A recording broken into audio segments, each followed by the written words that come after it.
Generalmente el nacimiento de las relaciones parte desde las fuentes de las relaciones jurídicas, o más bien, las fuentes de las obligaciones, de donde surge la prestación, y las prestaciones debidas pueden surgir por la propia ley o de la manifestación de la voluntad de las partes, y el artículo 1437 nos da la posibilidad de que las obligaciones y prestaciones que dan lugar a relaciones jurídicas ya estén predeterminadas por el legislador y no siempre será la voluntad de las partes.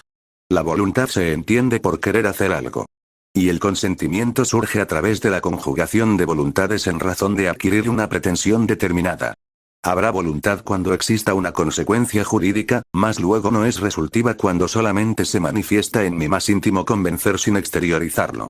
Por ejemplo, en este instante tengo de voluntad de viajar a Punta Arenas, pero ese querer no basta para que surja la consecuencia jurídica. En cuanto resultiva es querer y hacer, la acción que deviene del deber, contra lo proyectivo. Las relaciones jurídicas también se originan por un pacto de voluntad o acuerdo de voluntades para obtener un determinado bien o servicio, o aquel pacto en el cual celebramos un acto de contratación y se pone término a una relación determinada. La voluntad de la persona o la voluntad de las partes, cuando se conjugan forman este consentimiento, y este consentimiento también pueden formar parte de una de las fuentes de donde emanan los derechos subjetivos. Los derechos subjetivos, los deberes y cargas del matrimonio solamente surgen y son exigibles cuando las partes hayan celebrado el contrato y las solemnidades que el propio legislador establece.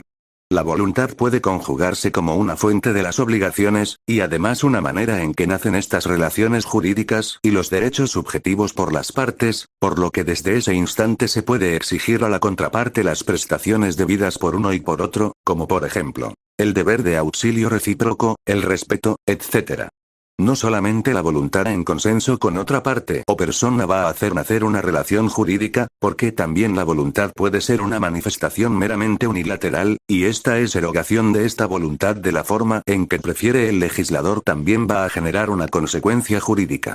Si se reconoce un hijo en el registro civil, no se necesita del consenso o autorización, solamente se necesita de la voluntad de hacerlo.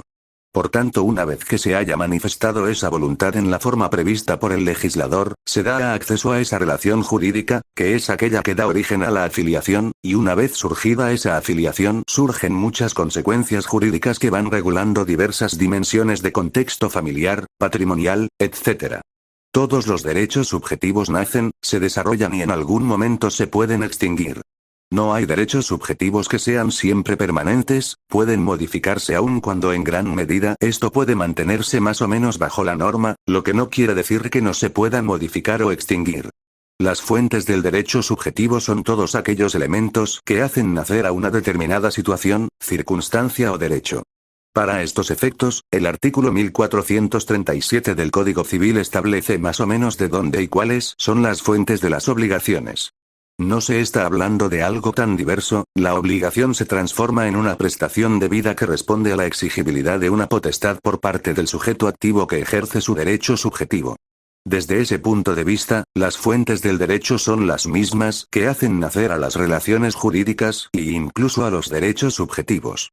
Artículo 1437 del Código Civil. Las obligaciones nacen, ya del concurso real de las voluntades de dos o más personas, como los contratos o convenciones. Ya de un hecho voluntario de la persona que Ley 19.585 se obliga, como en la aceptación de una herencia o legado y en todos los cuasicontratos. Ya a consecuencia de un hecho que ha inferido injuria o daño a otra persona, como en los delitos y cuasidelitos. Ya por disposición de la ley, como entre los padres y los hijos sujetos a patria potestad. Lectura de artículo terminada. Por tanto, desde la lectura del artículo 1437 del Código Civil se puede reconocer las fuentes de las obligaciones y prestaciones que emanan de los derechos subjetivos de carácter personal, porque todos aquellos derechos subjetivos de índole real no nacen de esta norma dispuesta, sino que nacen a partir de los modos de adquirir el dominio de las cosas. El artículo 588 del artículo civil, que dice los modos de adquirir el dominio son la ocupación, la accesión, la tradición, la sucesión por causa de muerte, y la prescripción. De la adquisición de dominio por estos dos últimos medios se tratará en el libro de la sucesión por causa de muerte, y al fin de este código. Lectura de artículo terminada.